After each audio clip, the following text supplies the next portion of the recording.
Lo decíamos, la región de Arica podría experimentar un crecimiento del PIB de 0,72 puntos porcentuales menos debido solamente a la inseguridad hídrica, lo que en los próximos 10 años se traduciría en una pérdida de 400 millones de dólares para su economía, la economía local. Ahora, ¿se puede repetir este escenario en otras regiones del país? ¿Cómo revertir también esas proyecciones? Muy importante. Vamos a analizar la situación a nivel nacional, también local. Para eso ya estamos en el estudio de Reporte Minero y Energético con el presidente de ACADES, Alberto Crece. Alberto, un placer. Muchas gracias por acompañarnos en el programa. Gracias a ti, Nicolás. Feliz de estar acá. Igualmente. A ver, Arica, con cifras que son súper preocupantes desde la proyección que hacen ustedes como asociación en términos de la inseguridad hídrica. Bajemos un poquito y profundicemos. ¿Por qué podría tener ese efecto esta inseguridad? Ese efecto ya está hoy día produciéndose. En la práctica hay proyectos de desarrollo habitacional que la ciudad no puede abordar porque las fuentes de agua que hoy día usa la ciudad, que son fuentes continentales, baterías de pozo en los valles de Utah y Azapa, tienen recarga variable todos los años. Entonces no tenemos la certeza de exactamente con cuánta agua vamos a poder disponer cada verano. Eso implica que hay proyectos industriales, comerciales, agrícolas o habitacionales en las zonas de expansión de la ciudad no puedan ser abordados precisamente porque no se les puede dar esa garantía de continuidad y calidad de suministro. Una certeza, muchas veces se habla de la certeza jurídica, esto es certeza hídrica. Exactamente, necesitamos certeza hídrica y el no hacer nada, el esperar tiene un costo. ¿Ya? Ese menor crecimiento es el que hicimos nosotros, tratamos de evaluar con unos economistas y hicimos modelos que nos dan un crecimiento inferior en 0,72 puntos porcentuales, que el crecimiento tendencial, que se traduce en estos 400 millones de dólares en una década. Ahora, y con estas condiciones uno podría pensar inmediatamente de que es factible que se replique en otras regiones. Eso ya está pasando. Coquimbo, por ejemplo, que tiene una grave crisis hídrica de hace más de 15 años. Efectivamente, eso ya está pasando en otras regiones.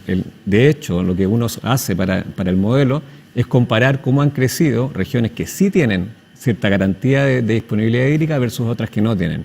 Nosotros hicimos la evaluación, cuantificamos esto en el caso de Arica, pero queremos replicarlo también en otros casos como precisamente Coquimbo o incluso la quinta región, incluso la región metropolitana el día de mañana podría tener este efecto, en el entendido que cualquier proyecto de desalación que podría dar esta seguridad podría tomar entre 8 y 10 años. Entonces queremos hacer esa evaluación, extrapolarla en otro. Vamos a hablar de ese punto y quiero llevarte también a ese tema. ¿Solamente con proyectos de desalación se puede cambiar ese panorama? En realidad nosotros como asociación le llamamos Chilena de Desalación y Reuso. No es que estemos empujando específicamente una solución que puede ser la desalación, pueden ser distintas soluciones. Ya. Evidentemente la desalación es la que tiene una fuente prácticamente infinita, que es el mar, es la que entrega una mayor cantidad disponible y una continuidad segura. Por lo cual es una solución permanente. Es una solución bien permanente, pero evidentemente si se puede reutilizar aguas servidas que hoy son descargadas, tratadas, ¿no es cierto?, que cumplen los estándares, pero que son descargadas al mar, son también una potencial fuente de generación de agua para cuencas con estrés hídrico. El día de mañana puede ser abastecer algún proyecto, como está pasando hoy día, con varias mineras, directamente con agua de mar, o el día de mañana puede ser sacar agua del aire, que hoy día hay pilotos, pero de escala muy menor. Cualquier fuente que aporte agua a estas cuencas con estrés hídrico, nosotros vamos a tratar de apoyar y empujar ese tipo de proyectos. Ahora, tú mencionabas la industria minera y en ese sentido, en lo que es la experiencia de la desalación, se lleva bastantes años, bastante tiempo. Hay desde las mismas compañías iniciativas propias con respecto a esto. Pero aquí estamos buscando lo que en algún minuto se habla el multipropósito, ¿no? Expliquemos de qué se trata ese concepto. En general en Chile, la mayor parte de las plantas que se han desarrollado han sido asociadas a un proyecto específico. Entonces eso se llama monopropósito. ¿Ya? Un proyecto minero necesita una cierta cantidad de agua y se ha abordado a través de una desaladora, por ejemplo. También en la parte sanitaria, la parte me refiero de suministro de agua para las ciudades. Tenemos plantas desaladoras para la población de Tocopilla, de Antofagasta, ¿no es cierto?, y hoy día de Caldera, Chañaral y Copiapó, por ejemplo. Cuando se habla de un proyecto multipropósito, es una fuente de agua para una cuenca, pero no solamente para esta actividad específica, sino que para cualquier tipo de necesidad. Todo lo que alimenta la cuenca en términos de la necesidad hídrica. Ese tipo de proyectos, la idea es que disponibilice agua, sea para consumo humano. Eventualmente el consumo humano tiene estacionalidad, consumo variable, por lo tanto también podría aprovecharse esa variación en la demanda para disponibilizar agua para riego o para distintas actividades. En definitiva, a eso se refiere el multipropósito. Ahora, ¿vamos por ese camino?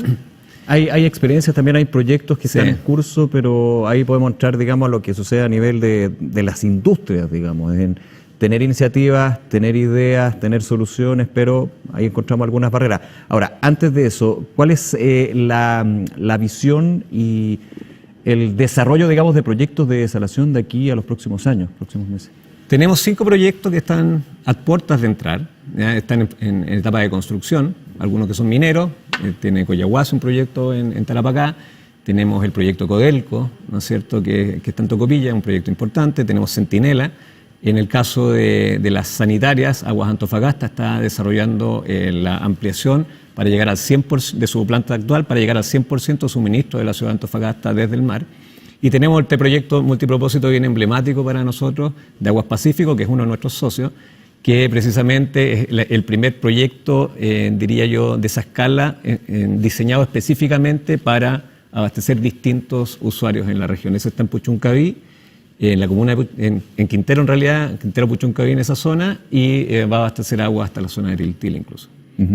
Esto es el más grande de Latinoamérica, entiendo, ¿no? En ese tipo de proyectos es el más grande de Latinoamérica. Sí. Y puede marcar un punto, digamos, que sea el más allá de que sea el más grande de Latinoamérica, pero por la envergadura que representa y que sea multipropósito. Y también aprovechando una ventaja, me imagino, que existe Chile con respecto a otros países, que es la cercanía de centros urbanos e industriales, inclusive a lo que son las costas. Tenemos una gran ventaja. Todo Chile está a menos de 200 kilómetros de la costa, básicamente. Por lo tanto, tenemos una fuente infinita de agua, y que además tenemos condiciones geográficas de batimetría y de corrientes que hacen particularmente favorable el desarrollo de proyectos de desalación y para esa operación.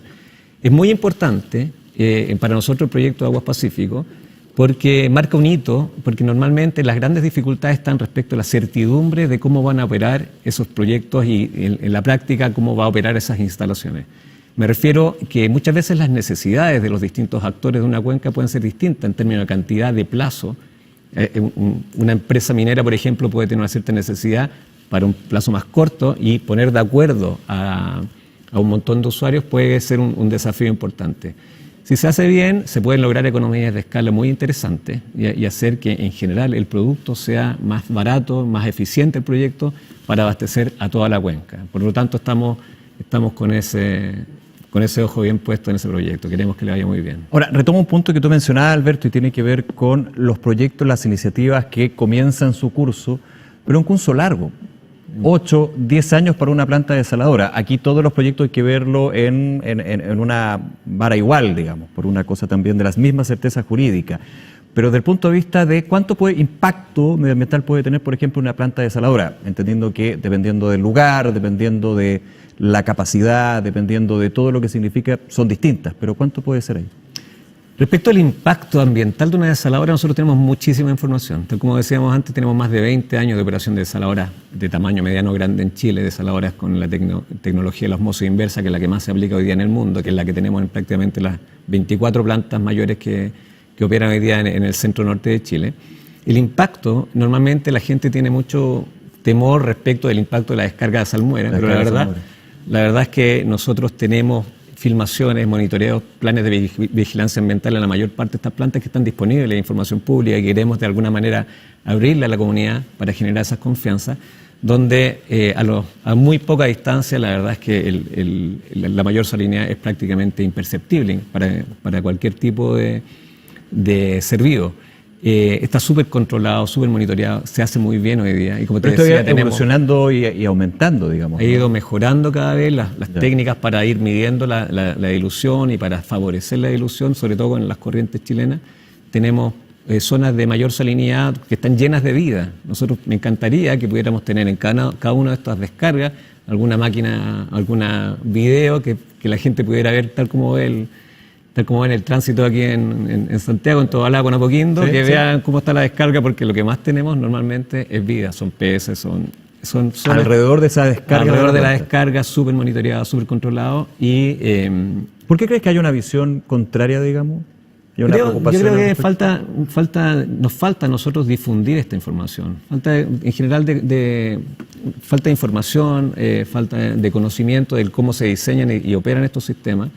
Están en todo el mundo. Hoy día tenemos tenemos, como te decía, muchísimos antecedentes. Acabamos de firmar un tratado, una APL, un acuerdo de producción limpia con la Corfo, y básicamente lo que queremos es, ojalá, transparentar toda esta información para generar confianza en las personas y consenso en que efectivamente acá no tenemos impacto ya respecto de la operación de estos sistemas. Si logramos dar ese paso, creo que vamos a consecuentemente poder dar cierta confianza en los procesos de aprobación. No queremos saltarnos ningún estándar ambiental, al contrario, cumplirlos todos, pero que hagamos esos procesos con la información a la vista, con el conocimiento, de manera a hacerlo más expedito. Ahora, la pregunta que muchos se pueden hacer, si efectivamente el impacto es muy bajo o nulo, que es parte también de la evaluación medioambiental, una parte también depende mucho de lo que tiene que ver con las comunidades circundantes, con el efecto multifactorial que existe, pero ¿por qué se puede demorar entre 8 y 10 años la construcción de una planta? A ver, pasa por muchos procesos. Solamente la planta tiene todo este tema del levantamiento de una línea base. La línea base es para determinar cuáles son las condiciones originales del espacio marino en ese momento, que te obligan a hacer análisis con campañas de verano, invierno y de la biota existente, que toman 2 años. Todavía no partimos con el estudio de impacto ambiental, estamos levantando los datos de la línea base. Información. Podríamos, por ejemplo, hacer un levantamiento previo de ciertas zonas que pueden ser razonablemente aptas, que las podríamos liderar quizás con la academia o desde el Estado, ¿no es cierto?, para caracterizar ciertas zonas y no tener que partir con 2 años de retraso, ¿ya? Sobre eso vienen todo el tipo de análisis, evaluaciones, participación ciudadana, que son normalmente previas recién a la presentación de la evaluación ambiental. Y luego, normalmente surgen, y ahí hay algunos detalles que mejorar, surgen observaciones que son distintas dependiendo de quién te tocó de contraparte y que tiene alguna inquietud mayor o menor, ¿ya?, que tienen que ser analizadas, pero en su mérito, ¿ya? Si te piden de repente un levantamiento adicional o que es necesario hacer otro tipo de levantamiento oceanográfico, le estamos metiendo 6 meses, años a veces a procesos que se hacen muchísimo más extensos cuando metemos, por ejemplo, la conducción. Porque una cosa es hacer la desaladora en la costa y dejar el agua para la demanda de la costa, que es normalmente lo más eficiente. Sí, claro. ¿Ya? Otra cosa es tener que tirar un tubo de 100, 200 kilómetros. Transportar el agua. Transportar el agua. ¿Qué es lo que pasa, por ejemplo, para la industria minera? La industria minera, normalmente el 70 u 80% del costo del agua puesta en la mina es el transporte. El 20%, dependiendo evidentemente de la altura de elevación, de las condiciones, es la desalación. Entonces, ¿cómo priorizamos? Y ahí hablo en términos de comunidad. ¿Cómo priorizamos proyectos para, al estilo Agua Antofagasta, ¿ya?, dejar en la costa la demanda de la costa y liberar recursos continentales para la demanda al interior? Parece poco razonable estar cruzándonos con el agua de abajo hacia arriba, ¿no es cierto? Y yo creo que Agua Antofagasta hizo un muy buen trabajo en su momento, y hoy día hay otras empresas que también están en esa línea. Alberto Crece, presidente de ACAES, agradecerte que nos haya acompañado, Alberto, y poder hablar sobre estos temas. Muchas gracias, Nicolás, por la invitación. Muy bien. Muy bien. No olvides suscribirte a nuestro canal de YouTube.